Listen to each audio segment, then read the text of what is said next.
आज हम कहानी सुनाएंगे डायन की। बहुत समय पहले की बात है। एक गांव में दो आदमी बड़े प्यार से इकट्ठे रहते थे और सांझ सांझ में ही काम धंधे कर लिया करते थे। उनसे एक जब 40 वर्ष का हुआ तो उसकी मृत्यु हो गई, परंतु दूसरा अभी यौवन अवस्था में ही था। एक बार उसके घर में एक डायन आ गई। वह डायन रात को उसकी भेड़ें खाकर दिन में छुप जाती थी। छोटा आदमी सुबह उठकर देखता है कि भेड़ों की गिनती कम हो रही है। उसे इस बात का पता ही नहीं चल रहा था कि आखिरकार भेड़ें कहाँ जाती हैं। जब भेड़ें खत्म हो गईं तो वह डायन उस भेड़ों वाले के ही पीछे पड़ गई। वह अब आदमी को खाने के लिए तड़प रही थी। आदमी उसके आगे दौड़ पड़ा और वह डायन उसका पीछा करते करते एक घने जंगल में से गुजरी। जाते जाते ही उसने एक सुंदर स्त्री का रूप धारण कर लिया। तो रास्ते में आदमी और डायन एक राजा से टकरा गए। उस राजा की डोली जा रही थी। राजा ने पूछा, भाई तुम इसके आगे क्यों भागे जा रहे हो? आदमी ने कहा, यह मेरी पत्नी बनना चाहती है, परंतु मैं इससे विवाह नहीं कर सकता। यदि आपकी इच्छा है तो आप इससे विवाह कर सकते हो। यह बात सुनकर राजा मान गया और उसने अपनी इच्छा से उस स्त्री को अपनी 7वीं पत्नी बना लिया। इस प्रकार आदमी ने बड़ी कठिनता से उस डायन से छुटकारा प्राप्त कर लिया और अपनी जान बचाकर सकुशल घर को वापस आ गया। राजा जब अपनी नगरी में वापस लौटा तो अपनी 7वीं रानी को सबसे ज़्यादा प्यार करने लगा, परंतु वह रानी डायन बनकर रात को राजा के हाथी घोड़े खा जाया करती थी और राजा को उस बात की भनक तक नहीं पड़ी। जब वह ऐसे ही खाती रही तो हाथी घोड़ों की मात्रा कम हो गई। एक दिन उस डायन ने बाकी रानियों के मुंह पर खून लगा दिया। जब सुबह उठकर राजा ने यह देखा तो वह अत्यंत क्रोधित हो उठा। 7वीं रानी ने राजा को उन सबके प्रति खूब भड़काया और राजा ने रानियों को बुलाकर उनको कुएं में गिरवा दिया। अब डायन रानी महल में खुशी से रहने लगी।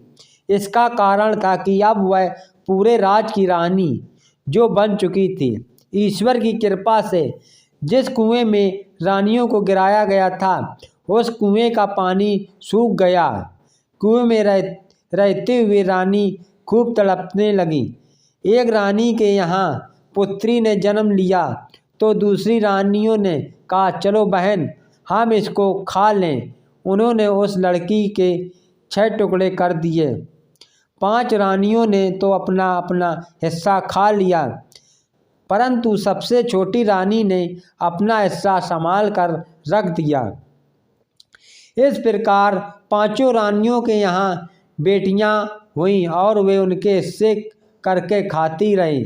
छोटी रानी एक पुत्र को जन्म दिया। वह 4 वर्ष का हुआ तो रानियों ने कहा, चलो हम इसे भी खा लेते हैं। यह कौन सा हमें अपनी पुत्रियों से प्यार है। छोटी रानी ने उत्तर दिया, लो ये अपनी बेटियों के हिस्से।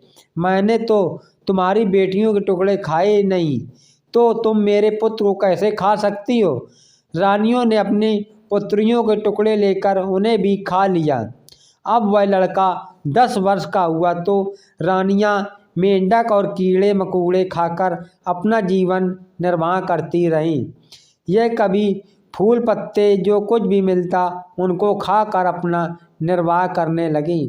अब लड़का कुएं में से बाहर जाने लगा। वह गांव जाकर रानियों के लिए भोजन मांग कर लाता। रानियां अपना अच्छे से गुजारा करने लगी और उसे लड़के को आशीर्वाद देने लगी।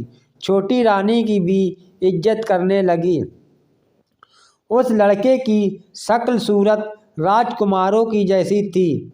एक बार डायन रानी ने उस कुएं में से बाहर निकलते देख लिया था। वह ईर्ष्या के मारे राख हो गई और उसे यह भी पता चला कि ये उनके खाना भी लाकर देता है। डायन रानी ने लड़के को अपने पास बुलाया और कहा, बेटा तुम खाना देकर मेरे पास आना। लड़का रोटी देकर चला गया और डायन बनी रानी के पास पहुंच गया। उस डायन ने लड़के को एक पत्र दिया और कहा, मेरे माता पिता दैत्य हैं, मेरे मामे शेर और चीते हैं तथा चाचे और ताए गीदड़ हैं। तुम उनको यह पत्र दे जाओ, वो तुम्हारा स्वागत करेंगे। मार्ग में लड़के को भगवान के कुछ फरिश्ते मिल गए। उन्होंने उस पत्र को पकड़ लिया और पूछने लगे कि इस पत्र में क्या लिखा है। उन्होंने उस पत्र को पढ़ा तो पाया कि उसमें लिखा था, शेरों चीतो तुम्हारा भांजा आ रहा है, इसे खा लेना। फरिश्तों ने वह पत्र फाड़ दिया और उसके स्थान पर लिख दिया, शेरों चीतो और तुम्हारा भांजा आ रहा है, तुम इसका अच्छे से स्वागत करना। पत्र शेरों के देश में पहुंच गया। शेर लड़के के सामने आए तो लड़के ने उनके आगे पत्र रख दिया। पत्र देखकर वे बहुत प्रसन्न हुए। वह शेरों के राजा के पास उसके लड़के को लेकर गए और राजा ने उसे अपने मीठा पर बैठकर सैर करवाई, पीठ पर बैठकर सैर करवाई। शेर ने कहा, तुम मेरी पीठ से एक बाल खींच लो जो कि तुम्हारे बहुत काम आएगा। जब भी तुम संकट में होगे तो इस बाल को हिला देना, मैं हाजिर हो जाऊंगे। अब तुम आगे जाओ, जिससे मिलना है उनसे मिल जाओ। अब लड़का दैत्यों के देश में जा पहुंचा और वे भी उसे खाने के लिए आगे बढ़े, परंतु लड़के ने पहले उनको पत्र में दे दिया। वे सभी उस पत्र को पढ़कर बहुत प्रसन्न हुए। उन्होंने लड़के को उठाया और अपने महाराज के पास ले गए। दैत्य यह जानकर बहुत ही प्रसन्न हुए कि यह तो मेरा दोता। दैत्य ने उस लड़के को बहुत सेवा सत्कार किया और रोज उसे नए नए व्यंजन खिलाने लगे। इस प्रकार उस देश में रहते हुए उसे 1 वर्ष बीत गया। उसने अपनी नानी माँ से पूछा, यह चक्की कैसी है? इसके मध्य और इर्द गिर्द मुर्गी क्यों रखी हुई हैं? और इन कबूतरों तोतों का यहाँ क्या काम है? यह सुनकर नानी ने बताया, बेटा यदि इस चक्की को उल्टा घुमा दिया जाए तो सभी दैत्य देश छोड़ जाएंगे और कभी भी वापस नहीं आ सकते। इस मुर्गी में तुम्हारी अम्मा के प्राण है, कबूतर में तुम्हारे मामा के प्राण है और इन तोतों में तुम्हारे फूफा और मौसा के प्राण है। एक दिन नानी जब किसी काम से बाहर गई तो लड़के ने चक्की को उल्टा चक दिया और इस प्रकार वह दैत्य देश छोड़कर लड़का कबूतर तोते और मुर्गी को उठाकर अपने देश चल पड़ा। जब लड़का अपने देश में पहुंचा तो यह देखकर डायन रानी चकित हो गई और सोचने लगी कि ये बच कैसे गया। डायन यह देखकर उसे खाने के लिए जब आगे आने लगी तो उसने मुर्गी की टांगें तोड़ दी और इसके साथ ही डायन की टांगें भी टूट गईं। इस कारण अब वह चल नहीं पा रही थी। जब वह किसी सहारे से उस लड़के के पास आने लगी तो लड़के ने उसका गला दबा दिया। डायन की वह वहीं पर मृत्यु हो गई। राजा को जब इस बात का पता चला तो वह लड़के के पास आकर कहने लगा, हे बदमाश दुष्ट, तुमने मेरी रानी को खून कर दिया है, मैं तुम्हें कड़ा दंड दूंगा। यह सुनकर लड़के ने डरते हुए कहा, महाराज मैंने तो तुम्हारी रानी का स्पर्श भी नहीं किया, मैंने तो इस मुर्गी को ही मारा है, आप चाहें तो देख लो। राजा क्रोधित होकर आगे आया तो लड़के ने हिम्मत करते हुए बड़े निडर भाव से कहा, महाराज आप अकेले मेरा कुछ नहीं बिगाड़ पाएंगे।